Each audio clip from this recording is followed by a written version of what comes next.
Hola, ¿qué tal? Buenos días, ¿cómo les va? Espero que muy bien, espero que estén llevando al día las clases virtuales, que les estén sirviendo y también estén, bueno, llevando lo mejor posible esta situación de cuarentena.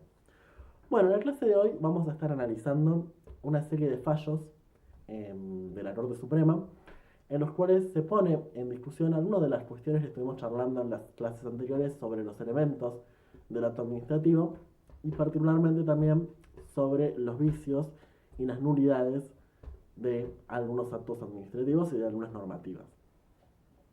Vamos a ver también, particularmente, cómo se encuentran en muchos de estos casos viciados lo que es tanto el objeto, dado que ese objeto, esos antecedentes de derecho, de hecho, violentarían de alguna manera el orden normativo, el orden jurídico, o en algunos casos también vamos a analizar cómo la motivación, es decir, los argumentos que conectan en definitiva el objeto, la causa, con la finalidad, el fin público del mismo, también se encuentran viciados en alguna de estas circunstancias. Vamos a empezar por el fallo Hoff Pedro contra el gobierno de provincia de Buenos Aires. Es un fallo relativamente reciente, del año 2004, ya no tan reciente.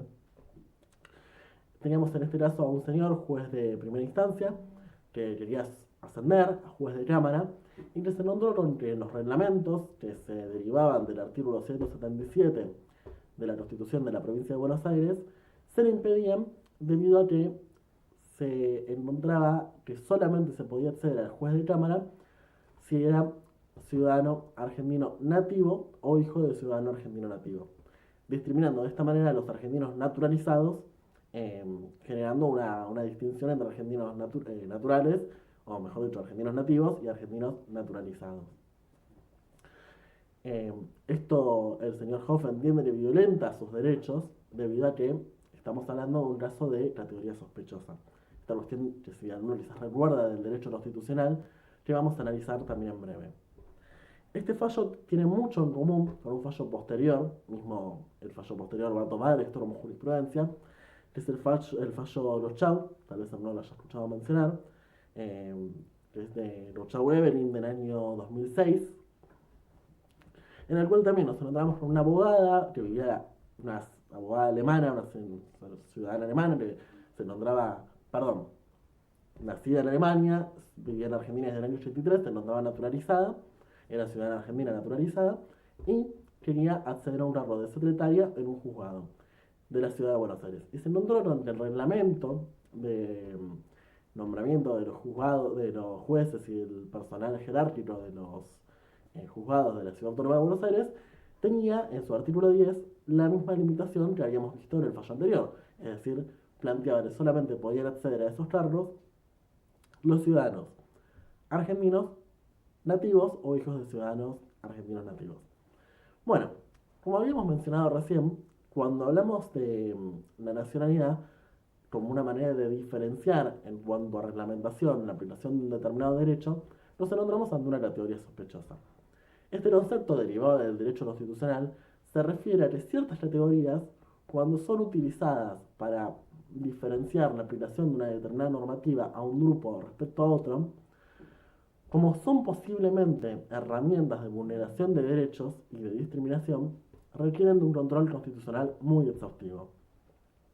¿Por qué? Bueno, porque históricamente ha habido una tendencia humana a generar actos de discriminación y de vulneración de derechos basados en algunas categorías, especialmente las categorías de género, de sexo, nacionalidad, como en este caso, entre otras, han sido fundamentalmente herramientas de discriminación. Es por eso que se considera que en estos casos hay un vicio evidente en esta norma, o sea, hay un vicio tanto en la motivación, donde en definitiva lo que conecta al objeto con la finalidad está viciado, el propio objeto se podría cuestionar la legalidad del mismo, dado que generar esta diferenciación sería contrario al ordenamiento jurídico de nuestro país, donde en principio se habla de la equidad, de la igualdad como normativas constitucionales. Bueno, en definitiva en estos casos se le da la razón a ambas partes, y obviamente se considera que hay vicios en los elementos de estos actos administrativos. Y obviamente de la normativa que se inspira en ellos, ¿no?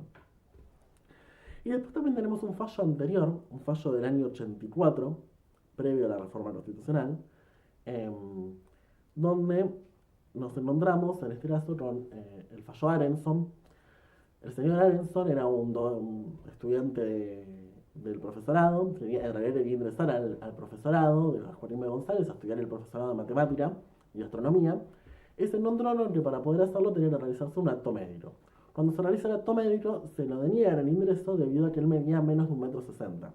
Que según una resolución, la resolución 957 del año 81, se obligaba a que los estudiantes del profesorado tenían que medir más de cierta altura, porque si no después en el ejercicio de la docencia se les complicaría poder imponer orden y respeto si medían menos de 1,60 m. Bueno, el argumento de Arenson claramente es que no había ningún tipo de relación entre la altura que él pudiese llegar a tener y la labor que podía llegar a desempeñar como docente. Inclusive uno de los argumentos que utiliza es estas cuestiones relacionadas a la altura y al porte y demás, provienen de visiones muy retrógradas de la enseñanza y que tienen que ver fundamentalmente con cuestiones elitistas, con cuestiones incluso autoritarias. No hay que olvidarse tampoco que esta resolución del año 81 fue dictada en plena dictadura cívico-militar, donde un montón de cuestiones relacionadas a la equidad y a la igualdad no estaban siendo, claramente no estaban siendo respetadas. Y por otro lado está el modelo de sociedad que se imponía, un modelo fuertemente elitista, un modelo fuertemente autoritario, y que tiene su correlato no solamente en la normativa que deriva de esa dictadura, sino también en la aplicación de reglamentos y de resoluciones que también derivaban de los organismos que funcionaban en esa dictadura. Bueno, obviamente el fallo Arenson, la acción de amparo termina siendo reconocida a favor de la parte y termina por considerarse que también estaba viciada esta resolución. ¿Cuáles son los elementos que nosotros podemos rescatar de estos fallos? ¿Qué cuestiones nos pueden servir a nosotros en nuestro estudio? Bueno, en primer lugar, poder reconocer, y esto para toda la materia, la relación existente entre el derecho constitucional y el derecho administrativo. Es claro que cuando hablamos de categorías sospechosas o de cuestiones que son violatorias de los principios de igualdad, hablamos de derecho constitucional. Pero estos principios deben inspirar también el derecho administrativo. No hay que olvidarse nunca que el derecho administrativo no se puede entender si no entendemos previamente su fundamento de su derecho constitucional. En definitiva, nosotros teníamos la forma de entender la estructura del Estado y el funcionamiento del Estado no puede desconocerse sin los principios sobre los cuales debe basarse ese funcionamiento y esa normativa, que son básicamente el derecho constitucional. Y por otro lado, también es clave que podamos detectar de qué manera se encuentran viciados, o sea, los vicios que mencionamos en las clases anteriores, en el objeto, en la motivación, en la causa, bueno, los podemos encontrar claramente en estas distintas circunstancias debido a la ilegalidad en algunos casos o a la irrazonabilidad, como es en el caso Arenson fundamentalmente, en el objeto que inspira básicamente la normativa y en la motivación no lo vinculan a la finalidad del mismo. O sea, los motivos que inspiraban las distintas resoluciones o las distintas normativas detrás de cada uno de estos casos, bueno, pecan de no poseer el principio de razonabilidad. Y es por eso que, obviamente, cuando uno lee estos fallos, seguramente más de ustedes los van a tratar de leer, van a poder detectar estos elementos, estas herramientas, para poder detectar cuáles serán los elementos viciados en los distintos actos administrativos que van a poder ir detectando. Bueno, espero que les haya servido un poquito de aclaración, este repaso muy breve sobre los elementos. Y bueno, cualquier duda nos pueden estar consultando vía mail. Muy buena cursada, chicos, suerte.